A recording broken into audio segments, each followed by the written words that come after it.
How'd the governor debate go? How'd my boy Steyer do? I've said that we will give the bulk of our only bill. Governor Mr. who Hilton. is a partner on these issues Mr. Hilton. with the president and Short. his team. Nikki? Mr. Steyer, you are the only billionaire in this race. Fucking white Nikes with a business suit, man. Kill me. Leave me behind. According to reports, you and your wife paid $5.4 million in federal taxes in 2024. You have said repeatedly, quote, tax me more. How much more should you be paying? And there's nothing preventing you from paying more. Have you? So you have 60 seconds. So let me say this. I'm the only. What the fuck do you mean? There's nothing preventing you from paying more. The point isn't that he personally should pay more. It's that people like him should pay more, including him. What the fuck are you talking about? Oh, if you think wealthy people should be taxed more, why don't you just give all your money? Why not? Why change the system when you could do something ineffective for no reason? Billionaire on the ballot, Nikki, but I'm not the only billionaire in this race. The billionaires and corporations are spending big in this race to oppose me and to support the other people on this stage. In 2024, corporations spent $540 million to lobby in Sacramento. They are literally spending tens of millions of dollars against me. I'm the billionaire who wants to tax other billionaires. I'm the billionaire who's taking on the electric monopolies and trying to break up their power. I'm the billionaire who wants to tax the oil companies and make polluters pay. So when you say I'm the only billionaire in the race, yes, but I'm the person who is the change agent in this state. I'm the person who's taking on the funded corporate interests who are driving up costs for Californians in every place. No one wants to take them on. I'm doing it. They're spending tens of millions. And let me say this. On Earth Day, the oil companies dropped $5 million today against me to fight me on Earth Day. Thank you very much. Mr. Steyer, thank you. And I just want to clarify for people watching this right now, two parts of the question. You said tax me more. How much more? And there's nothing preventing you from paying more taxes, have you? Sorry, Mr. You answered intelligently. We want you to get the retard clip chimp bait questions answered, please.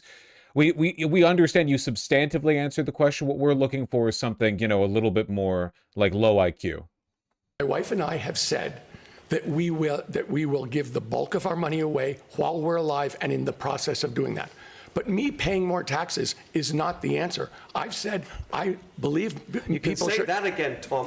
Wait, no, Mr. Stephen, let me Hilton, finish. Mr. That's not Hilton, fair. Mr. Hilton, I've said one person He putting pays more the money into the lowest tax system. rate of Mr. anyone Hilton, if you guys are on both this talking, stage. people at home won't be able to hear you. So If continue, one Mr. person Steyer. puts more money into the government, that doesn't solve it. We need structural change. And in every one of the places where Californians are being ripped off, where it's impossible for them to make rent at the end of the month, Mr. Steyer, I'm thank taking you. on the special interests, and they're fighting back. Mr. Steyer. They're the person who are Mr. coming Steyer, after me thank because you. they're scared of me. Mr. Steyer, thank you. Frank. Ms. Porter, you've acknowledged that your interactions with an aide and with a reporter captured on videos which went viral were, in your words, a bad look, and that you could have done better. What have you done to address those concerns? And as a person who frequently speaks about being a parent on the campaign trail, what would you tell your own kids if they ever faced a boss like that? You have 60 seconds. I apologized that day to that staffer 4 years ago. And I took responsibility then, and I have taken responsibility since, acknowledging that it was not the right way to treat someone. And that is a big... Except, like, she's still like that. Apparently she's like that with her husband. She was like that with that one reporter. Where's that? Hold on. I'm sorry, because I'm not going to watch the whole fucking gubernatorial debate. Where's that clip? Katie Porter freak out interview. This one, the CBS interview. Who are we rooting for? Tom Steyer. What do you say to the 40% of California voters who you'll need in order to win, who voted for Trump? How would I need them in order to win, ma'am? Well, unless you think you're going to get 60% of the vote. So you don't I think feel like this is unnecessarily argumentative. What is your question? Well, to those voters. Okay, so you... I don't want to keep doing this. I'm going to call it. Okay. Thank you. You're not going to do the interview with us? Nope, not like this. I'm not. Not with 7 follow-ups to every single question you ask. A California gubernatorial hopeful snapped at a CBS News reporter and tried to storm out of an interview after being asked a simple question about President Trump. Ex-California Representative Katie... I feel like I feel like it actually looks worse without the editing. Can I get it without the editing? Redistricting. What do you think of the governor's plan? I support the governor's plan. What do you say to the 40% of California voters who you'll need in order to win, who voted for Trump? How would I need them in order to win, ma'am? Well, unless you think you're going to get 60% of the vote. You think you'll get 60%. Everybody who did not vote for Trump will vote for you. That's what you're saying. In a general election, yes. If it is me versus a Republican, I think that I will win the people who did not vote for Trump. What if it's you versus another Democrat? I don't intend that to be the case. So how do you not intend that to be the case? Are you going to ask them not to run? No, I'm saying I'm going to build the support. I have the support already in terms of name recognition. And so I'm going to do the very best I can to make sure that we get through this primary in a really strong position. But let me be clear with you. You're calling her the white Jasmine Crockett. I represented Orange County. I represented a purple area. I have stood on my own 2 feet and won Republican votes before. That's not something every candidate in this race can say. If you're from a deep... It is a dumb question. Ain't no Republican winning in California. First of all, I encourage you to look up the history of gubernatorial races in California. Second of all, Gavin Newsom might as well be a Republican. Third of all, no, if you want to win in general, you want to appeal to a broad coalition, including people who disagree with you. Like, you should have an answer to how are you going to appeal to Trump supporters. But you can't just, it's the same thing Jasmine Crockett did. It's the like, well, I'm not even going to try. Okay, then maybe we should have someone up here who will. Blue area, if you're from LA or you're from Oakland, you don't have an experience. But you just said you don't need those Trump voters. Well, you asked me if I needed them to win. So you don't think I feel like this is unnecessarily argumentative. What is your question? Her temper is so short. The question is the same thing I asked everybody, that this is being called the empowering voters to stop Trump's power grab. Every other candidate has answered this question. This is not correct. And I said I support it. So, and the question is, what do you say to the 40% of voters who voted for Trump? Oh, I'm happy to say that. It's the do you need them to win part that I don't understand. She hates even being asked a question about her beliefs. Yeah, the thing that's crazy to me, and I feel like a lot of Democrat politicians are like this, which is like, I don't know, if I'm being asked a question by someone, because I've been interviewed plenty of times, right? I love talking about my beliefs. If I was a candidate, I feel like I'd have a prepared answer for this, and I would like giving it. I'd be like, yeah, here's my answer. Like, yeah, here's me. Yeah, pep it up. Love answering questions about me. I'm a politician. But here, she's like indignant at the idea of being questioned. It's like they hate democracy. Like, they don't like having to run. It's like a annoying precursor to the real point of being a politician, which is fiddling with numbers once you're in office. Answer the question as you have it written, and I'll answer it. And we've also asked the other candidates, do you think you need any of those 40% of California voters to win? And you're saying, no, you don't. No, I'm saying I'm going to try to win every vote I can. And what I'm saying to you is that... Well, to those voters, okay, so you... What the fuck? And what I'm saying to you is that... Well, those voters. Okay, so you... I don't want to keep doing this. I'm going to call it. Okay. Thank you. You're not going to do the interview with us? Nope, not like this. I'm not. Not with 7 follow-ups to every single question you ask. Every other candidate has answered. I don't care. It's a very basic question. I want to have a pleasant, positive conversation in which you ask me about every issue on this list. And if every question you're going to make up a follow-up question, then we're never going to get there. Ms. And Porter, we're just going to circle around. I am an investigative I have never had to do reporter. this before, ever. You've never had to have a conversation with to end a an reporter? interview. Okay, but every other candidate has done this. What part of I'm me? I'm running for governor because I'm a leader. So just like so entitled, so indignant and arrogant, and like, how dare you get in my way? Before this interview, you guys know she was like expected to be the winner. Now she doesn't have a snowball's chance in hell. But prior to this interview, she was the expected winner in the California governor's race. So I guess in her head, she thought like, well, all this democracy bullshit is just an annoying theater performance I have to get through in order to get to power, I am going to make... So you're not going to answer questions from reporters? Okay, why don't we go through? I will continue to ask follow-up questions because that's my job as a journalist, but I will go through and ask these, and if you don't want to answer, you don't want to answer. So nearly every legislative... I don't want to have an unhappy experience with you. and I don't want this all on camera. I don't want to have an unhappy experience with you either. I would love to. Unfortunately, it is all on camera, Katie Porter. Continue to ask these questions so that we can show our viewers what every candidate feels about every one of these issues that they care about. And redistricting is a massive issue. We're going to do an entire story just on the responses to that question. And I've asked everybody the same. Yeesh. Oh, and then there's this one, yeah. And the state could lose. Get out of my fucking shot. I wanted to tell you that that's actually incorrect. It's not that it's electric vehicles. It's that if we don't meet the commitments under the Paris Climate Accord. Okay, it does. Okay, you also were in my shot before that. Stay out of my shot. Okay, I'm going to start again with electric vehicles saving us money. Perfect. Phew. She's literally a fucking psychopath. Didn't she, like, kill her husband or something? Maybe not kill. Something? I don't know. Where does she stand in Israel? Maybe because she's running for a state office. There's not much here on that. Called for a ceasefire in December 2023, but blamed Hamas for shortages of food, clean water, fuel, and medicine over the years in Gaza. So just, I don't know. There's not a lot here to work off of, really. Can probably take a guess. Former LA mayor and opposing candidate Antonio Villaraigosa said the incident raised questions about Porter's ability to answer simple questions. Yeah, I'd say so. I'd say so. All right. Her actual flaws are a lot worse than being a Zionist. I do think that we undervalue temperament and character quite a bit when it's actually, like, really fucking important. What happened to Swalwell? He dropped out. His ass is done. He's in the device right now. He became a nun. He's at a monastery. She called her ex-husband a slur and dumped boiling mashed potatoes on him. That was it. Allegedly. That's quite the graphic. Thank you, TMZ.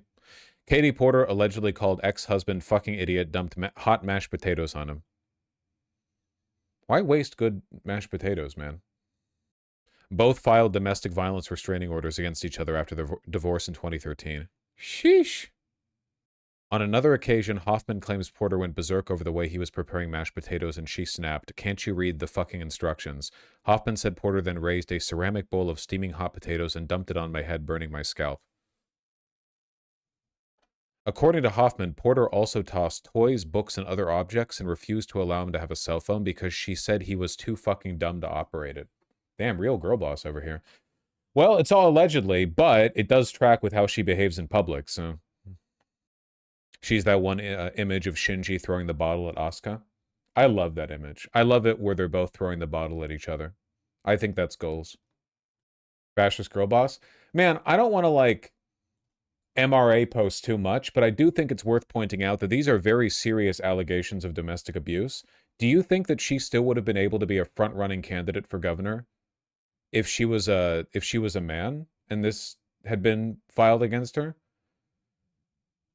Like, extensive court documents on violent domestic abuse with specific details? I guess this is from October 10th, 2025, which is after the meltdown here with CBS. But that's only the article, right? Like, the information would have been from the restraining orders filed after their divorce in 2013. So this information was publicly accessible. There we go. Rhythm Heaven minigame. Just day to day with her. Katie Porter and every journalist she ever talked to.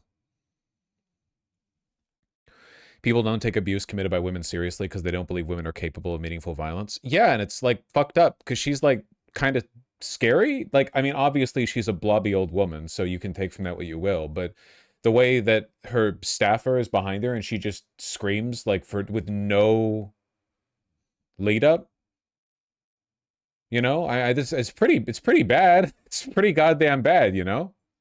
She does look a little bit like Tony Soprano. That's a 2021 Zoom interview with then Energy Secretary Jennifer Granholm. She did that while interviewing a candidate. Holy shit. Not candidate, sorry. Administrative official. It's always so much worse off camera. Yeah, this is only like what we're only getting like the surface of it, you know? Was anyone still taking her seriously? She's running for governor! She was at the CA debate yesterday. It's crazy, man. It's like Swalwell just got out. I don't know. Maybe we should get rid of another person in the race. That chick cut a dude's dick off, threw it in a garbage disposal. That shit was laughed at by prominent female celebrities. Okay, hold on. That was fucked up, but we have to let that one go. That one has been like a shibboleth of MRA ideology for like a decade now. You know what I mean? Like that was a long time ago. We have to find new examples. But you're not wrong. But we have to find new examples. It's kind of funny in a 9/11 kind of way. I mean, maybe a little bit, yeah. Does anyone else think the only reason people got mad at that was because it was women on The View? Like, what if it was a bunch of guys? You know what I mean? Would it be different then? Oh, the girl, that crazy bitch cut his dick off? Oh, you know. Did she throw it out the window like a girl? I don't know. All politicians have been accused of weird, abusive shit with their staff. Klobuchar was accused of throwing staplers at her staff. Yeah, we just don't like take it seriously when women do it. I don't know. Basket of deplorables. No, Thane, I don't remember that. I don't remember that at all. Maybe I'm misinterested. Why is 9/11 so funny? Same reason Charlie Kirk's death is. People really like turning up the insincere performative mourning makes it funnier and funnier to make fun of because it's so taboo. Like 9/11 jokes probably weren't that funny right after 9/11 happened, would be my guess. I was kind of like a little kid back then, but yeah, I think back then people probably would have been like a little bit more sensitive about it, but now no one fucking cares. You know who does care? Democratic establishment centrists, because they keep fucking bringing it up with Hassan, you know? They're the ones pretending to care. Man found in forest fighting war that ended 30 years ago asked 25-year-old 9/11 jokes, and people are still losing their goddamn minds. Nuts, what the fuck? How long have you watched me? How could you possibly attribute that view to me? Are you being for real? Jesus Christ, why are you... Hold on, you're losing your mind. You're having a meltdown here, okay? If you are a politician and you are running, you need to have an answer to the question, how will you appeal to X group of people? It is literally not acceptable for you to say, I just don't care about appealing to this group of people. You literally can't do that. It doesn't matter how bad the group of people is. You know, this is why I'm not a politician, okay? My call for like a mass, like a Rwanda-esque culling of the rural America would not actually do well if I was running in fucking, you know, Minnesota 3, all right? What's up? I would love a coffee, yes. Here. Thank you. That rule does not apply to Republicans. Stop being hysterical. You sound like a woman. Do you want a coffee? I'd love a coffee. What? I'm not talking to you. Quit getting me in trouble, okay? Porter being mean to her staff is bad, and I support Steyer, but I want to focus on this notion where conservative politicians are allowed to be mean to... Listen, it's not about what they're allowed to do. Okay, it's not about what they're allowed to do. If you want to listen, in my opinion, I think that Democrats should have a more contemptuous answer for Republicans when asked this question. I think that Democrats, when asked, what are you going to do to appeal to Trump supporters? You should say something like, well, I don't know what I'm going to do to appeal to Trump voters, considering the fact that their main priorities seem to be suffering and pedophilia. But, you know, we'll see if we can't win them back with like lower grocery costs or something. You need to point out that you will make their lives better, because you will. Your goal as a politician is to make everyone's life better. You don't want to actually make Republicans' life worse. Keep in mind that disenfranchising Republicans, preventing them from taking the vote from them, would make their lives better, because then they wouldn't be governed by Republicans. Areas governed by Republicans are objectively worse than areas governed by Democrats. I don't like the Democrats, but they are better objectively than Republicans at governing and also at everything else, basically. So you still need to make a case, a positive case, for making their lives better. You can be as contemptuous as you want. The problem was that Porter was so uninterested in answering the question, she couldn't even come up with anything. She was contemptuous that she was being asked the question, not of the voters that she was directing her attention towards. That's the issue, you know? I'm okay with being contemptuous towards Republican voters, but you still have to remind them you're going to make their lives better. Like, even the most disgusting, pedophilic, you know, white supremacist neo-Nazi on Twitter, like, their life would be better if a Democrat was a president than a Republican. That's the difference between them and us, you know? As much as we hate them and they hate us, their leaders being put in power makes all of our lives worse. Our leaders being put in power makes all of our lives better, you know? It's a fundamental difference. They're the Joker, we're Batman. Yeah, exactly. That's how I would put it if I was running for the CA governor race, yeah.